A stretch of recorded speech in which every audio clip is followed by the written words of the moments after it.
The rose. Many people would consider it the world's favorite flower since the dawn of history, a flower that has inspired countless legends, myths, and romantic encounters. What if I told you the stunning rose you see here will never wilt, dry up, or shed its petals? This rose is a permanent rose, one of the many outstanding permanent botanical products from Winward International.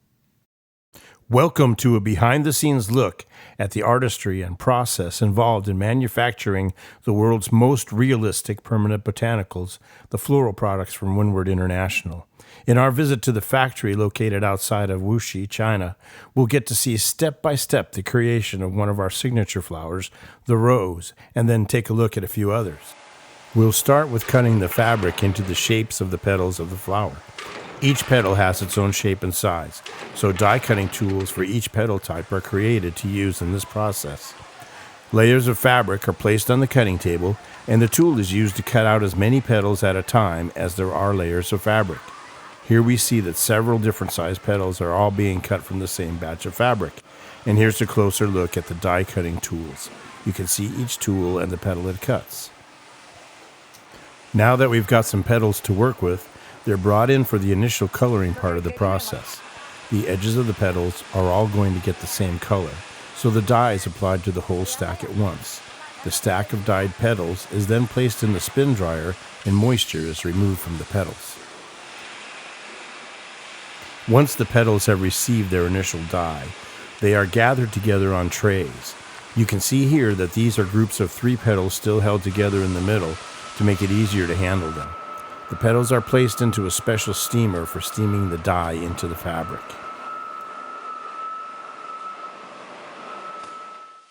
This machine is used to stamp the petal down, and the pressure creates the shape and texture onto the fabric using the mold form that's inside. Next up, curling the edges of the petals.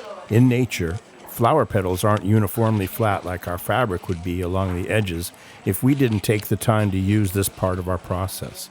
You can see here that each petal is curled along the edge by hand to make it look just like flower petals in nature.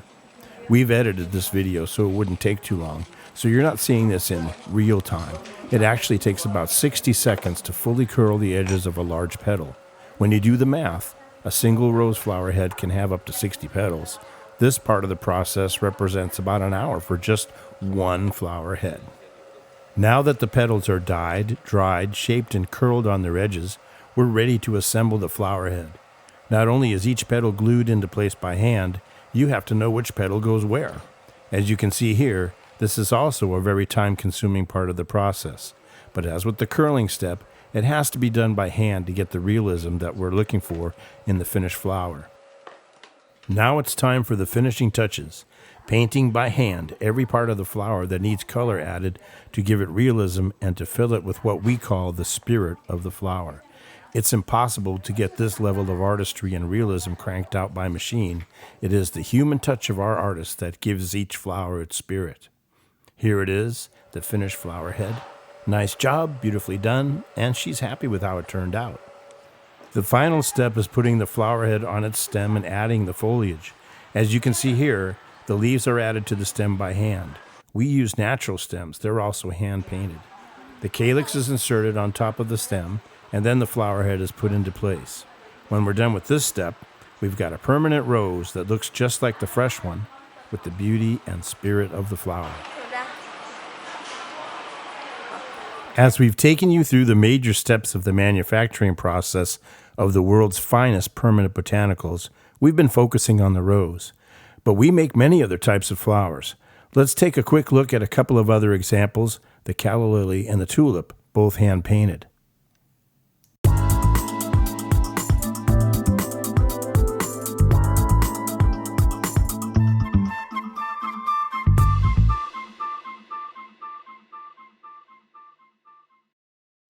Now that you've had a close look at the manufacturing process, when you take a look at our finished designs, you'll know what went into them and why they're simply the best available. We use beauty, realism, and artistry to create every one of our flowers in order to bring beauty and happiness into people's homes. That's why we do what we do. Thanks for watching.